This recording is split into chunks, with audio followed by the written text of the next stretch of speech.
No da redação, que é um boletim que tem trazido aí temas que realmente acabam sendo pautados pelo jornal, pelo site, que afinal tem uma relevância que a gente sempre tenta aqui dar uma aprofundada.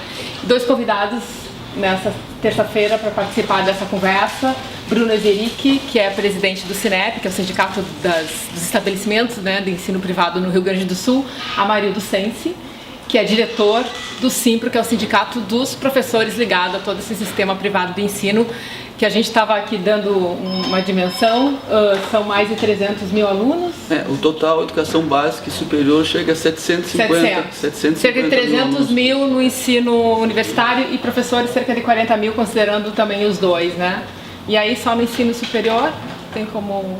O ensino superior e 15 mil. 15 mil, legal. Bom, a pauta que a gente está trazendo hoje aqui é o seguinte, reportagem inclusive que está na edição impressa aqui do Jornal do Comércio, e também outros veículos estão abordando nessa terça-feira, é a redução, a perda de alunos pelas universidades privadas. E o número aí que está na matéria do Jornal do Comércio é que até julho, pelo menos, o número de demissões, rescisões, um dado do Simpro, já é, ou quase é o mesmo número que foi durante todo 2016. Né? Os números podem ser conferidos tanto no site como na edição impressa do Jornal do Comércio. Eu queria dos dois, para começar, por que a gente vive esse processo de perda de alunos? Se é realmente uma situação agora que não se via nos últimos anos, né, quanto ela tem realmente uma gravidade aí. Então, assim, se me permite começar, então vamos lá. Vamos lá. Assim, a primeira questão é assim, ó, o setor ensino, ele não está numa bolha, né? Então ele está sujeito a tudo o que acontece com o país. E o país vive uma crise, né? E essa crise, ela atingiu por último o setor de serviços, entre eles o setor educacional. Então, assim, a gente vê, e mesmo que nós não estejamos tendo uma recuperação, digamos, política, né, que as coisas em Brasília não andem como deveriam andar, nós estamos começando a enxergar uma recuperação econômica. E essa recuperação econômica, a tendência é que ela chegue para o setor educacional em 2018.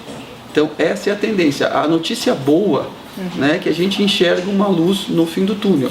Ou seja, para 2018 a gente espera que os números venham a melhorar, porque eles vêm caindo desde 2015. Esse processo não é uma coisa que começou esse ano. Ele não começou esse ano. Então, na verdade, nós tínhamos uma realidade de crescimento até 2014 no número de alunos. Já 2015 houve uma queda. Se nós pegarmos o número de 2015 para 2014, foram 8 mil alunos a menos ingressando no ensino superior. E esse é um número bastante grande. Nós não temos número ainda de 2016 para 2017, porque o MEC demora a passar esses dados, mas que vocês têm a gente tem a ideia, empiricamente deve ser no mínimo essa ou maior, e também queda nesse ano.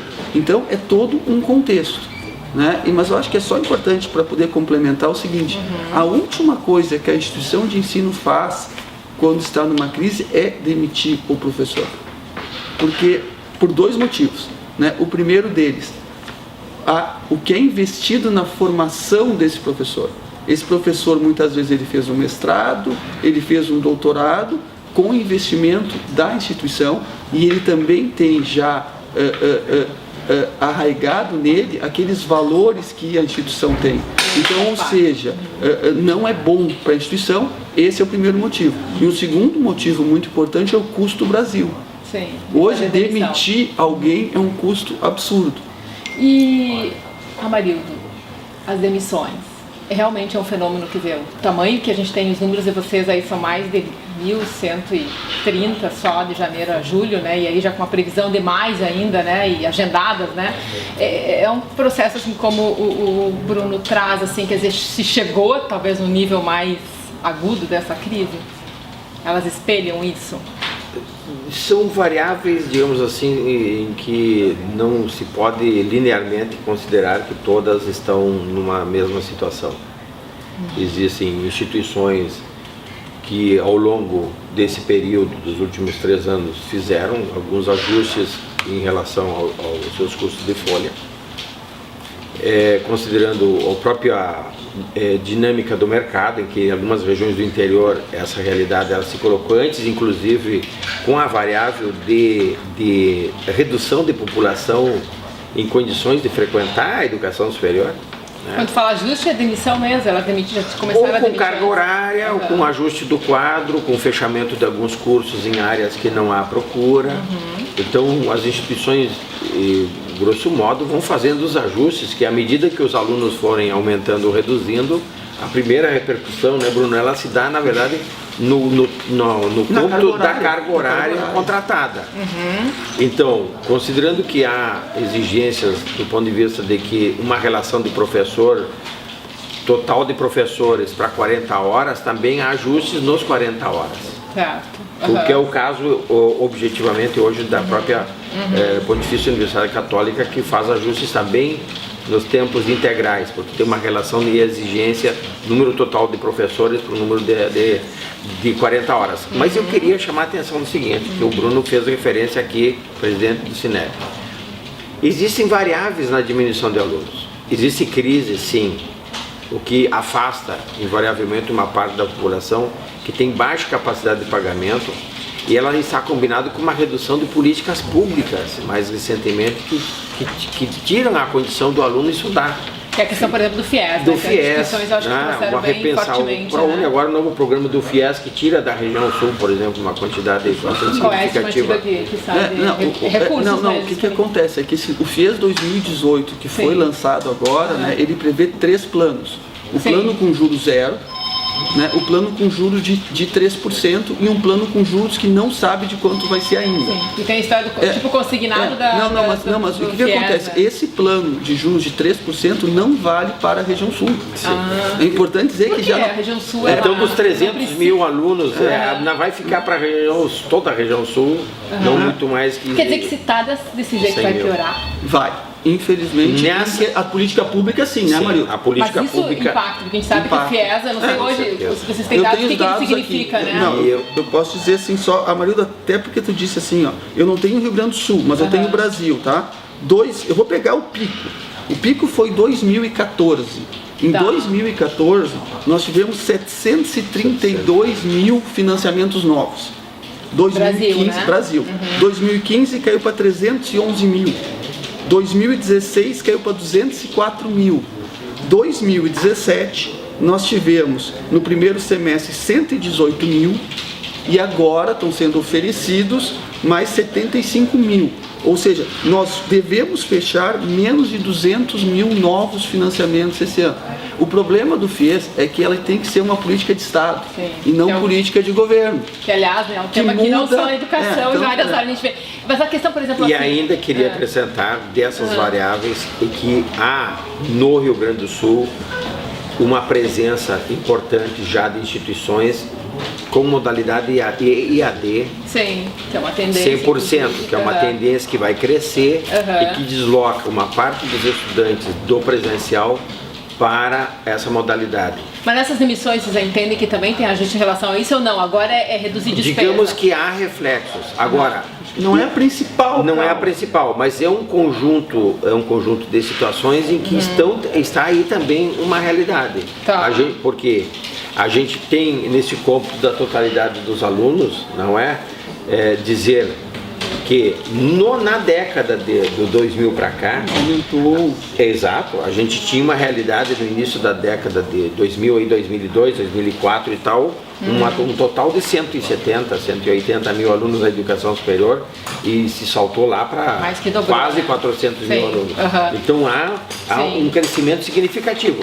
Há, na nossa opinião, também uma lógica meio que desregulada em relação à oferta de vagas. Então o MEC, invariavelmente a instituição pede lá o curso de engenharia.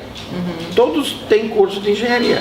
todos abriram curso de arquitetura. Curso de direito não param de abrir. Sim. Entendeu? Parou agora que abriu de novo, Camargo. Então agora Tava assim, ó, fechado para tava direito. Mas Tava isso é importante. fechado. Não, e depois Tava também- fechado Então pra a direito, quantidade de abriu curso agora. não há público para tantos cursos de engenharia no mercado que agora se restringe em função da crise e o desmonte das grandes estruturas de engenharia do Brasil, Tá. que eu diria que está atrás Sim, da aí Petrobras, das grandes efeito empresas. e tal. Lava Jato e tudo mais.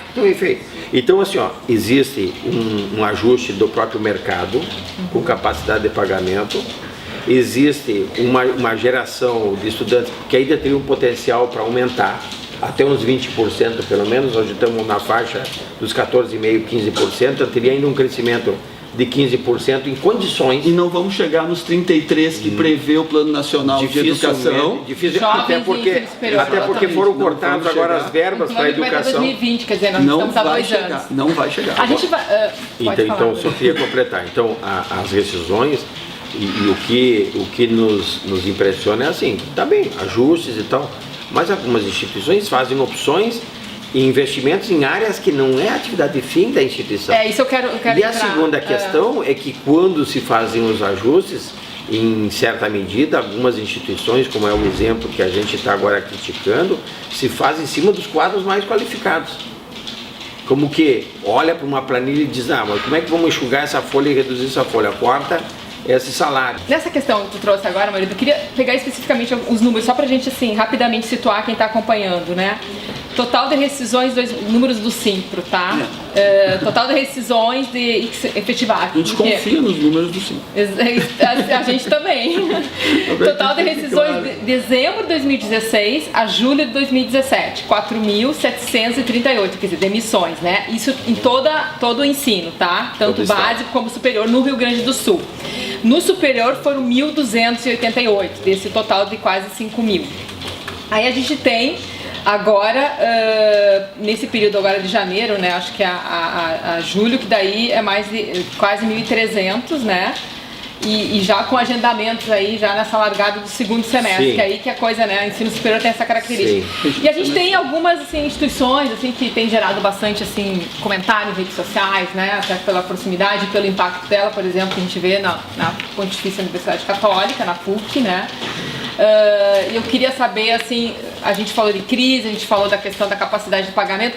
Duas coisas. Primeiro, se só a crise explica, e eu acho que de alguma maneira tu trouxeste agora há pouco uma questão um pouco de que as instituições têm buscado outros segmentos que também estão dentro do que talvez seja, né, uma hoje tarefa da academia.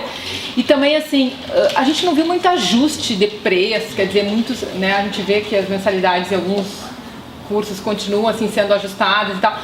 Quer dizer, numa situação como essa, teriam que ter sido feitos os ajustes, assim, desde a questão revisada, daqui a pouco até valor da mensalidade. Mas é que se tu ajusta o valor da mensalidade, aí tu vai ter queda maior de aluno. Tá. Se tu tivesse que ajustar a mensalidade. Mas quando tu revê a estrutura, por exemplo, isso também de alguma maneira não acaba tendo que... Mas é que assim, a gente não pode brigar com dados, a gente pode brigar somente se tem informação que tu não concorda.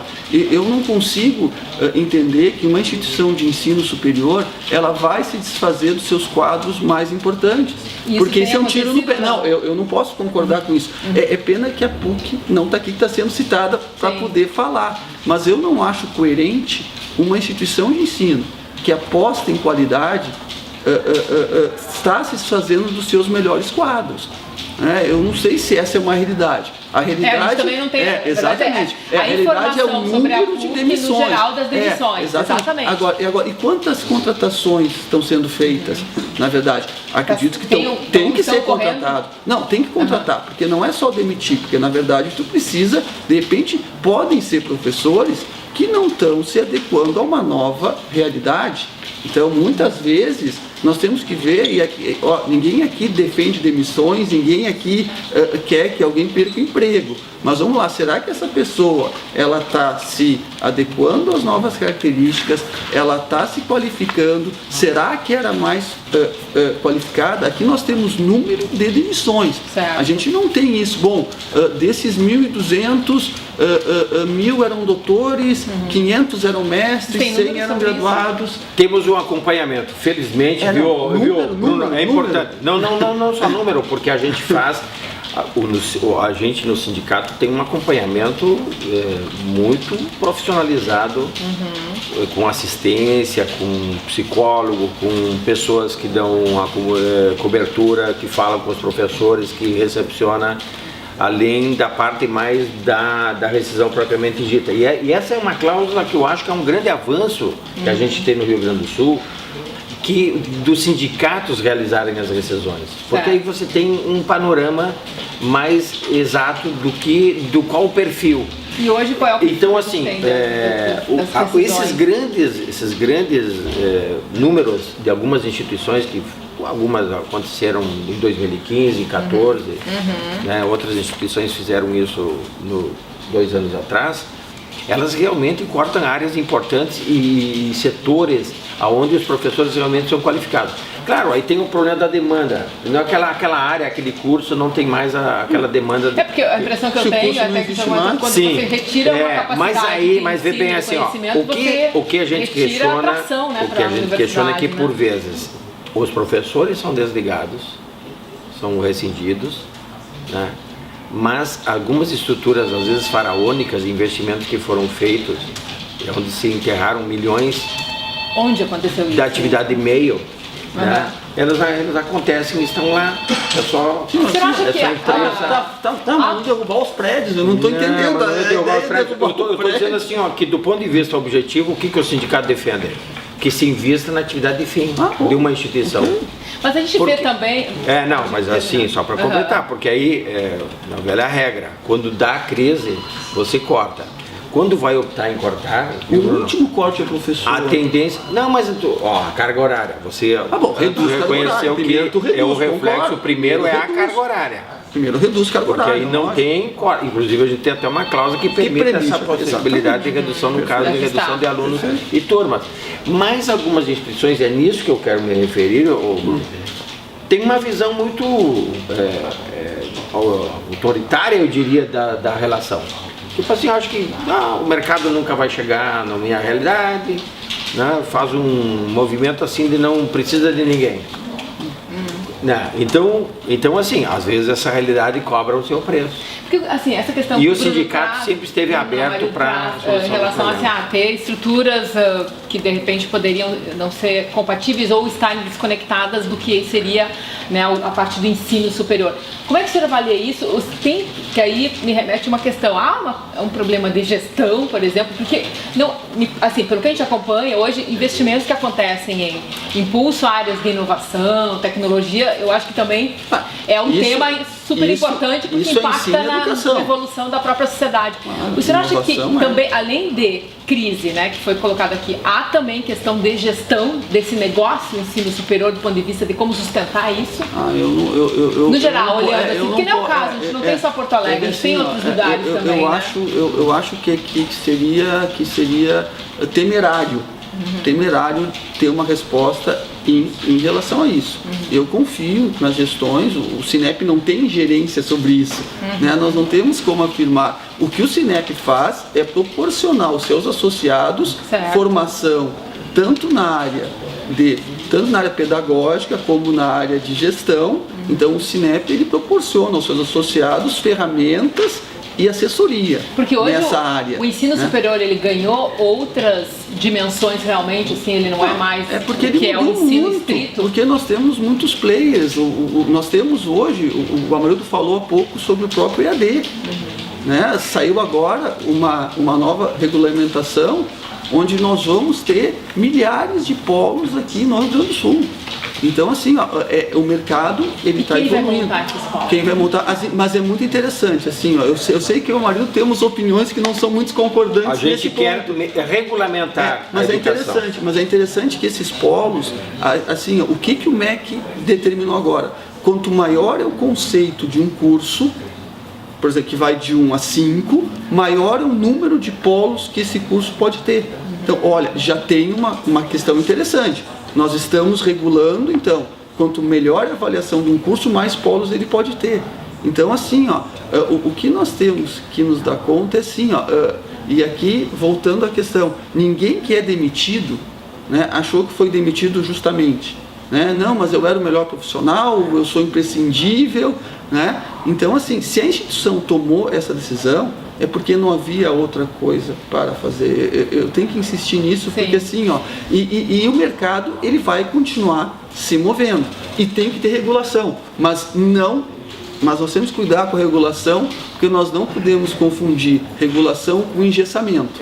Mas aí eu sei, regulação, porque vem aquela velha história de que não dá para regular tanto assim. Mas também, Bruno, você tem esse argumento. A gente diz, mas o mercado, nessa questão, não se autorregula. O mercado, a gente não concorda nisso. Mas a livre concorrência nessa área, ela é prejudicial para a qualidade da educação. Porque a gente viu, por exemplo... E assim, e vamos lá, o sindicato sempre tem uma postura de sempre, diante das crises e condições adversas, sentar individualmente com as instituições para minimizar, mitigar o problema. E muitas das vezes que isso acontece, a gente tem essa possibilidade de fazer esse compartilhamento de soluções para os problemas, evitando os desligamentos. A gente tem descoberto, sim, má gestão na aplicação da atividade de meio ou em outras atividades que não seja a própria educação. Tá, a gente vai ter que pelo menos assim, encaminhar o da redação, que é o nosso bloco, para poder depois disponibilizar para as pessoas assistirem, né, em outros momentos. Eu queria, assim, 15 segundos para cada um, tá? Qual é a solução para conseguir manter essas universidades, né, que elas consigam manter os alunos, ou que os alunos possam ter condição de continuar nas universidades e os professores possam ser mantidos? O que vocês acham? 15 segundos, então vamos lá. Primeiro, nós precisamos que a economia se recupere. Tá. Nós não estamos numa bolha. Ok. E segundo, nós precisamos de políticas públicas de Estado que sejam permanentes. Ok. Se nós tivermos a economia se recuperando e se nós tivermos políticas de Estado, nós vamos entrar num ciclo do bem. Tá bom. Não, nós estamos hoje. Aí nós vamos crescer. E Eu diria de cima para baixo, regulamentar esse setor. Nós temos que empenhar uma luta e o Rio Grande do Sul tem instituições... menos mercado e mais... Menos mercado e mais regulamentação com qualidade. Ok. E então, não mudar as ferramentas de avaliação para baixar o nível de exigência e tal. Então, tá. Segundo, políticas públicas, concordamos. Acho que é um erro retirar políticas públicas da educação e cortar em educação, como foi a PEC 55, que foi cortado lá, a questão do pré-sal. E terceiro, do ponto de vista sindical, estar aberto para processos de soluções que possam incluir as partes no processo de solução dos problemas, verificando quais são os reais problemas que as instituições às vezes têm. Ok, então a gente encerra aqui o da redação e continuamos esse assunto mais à frente.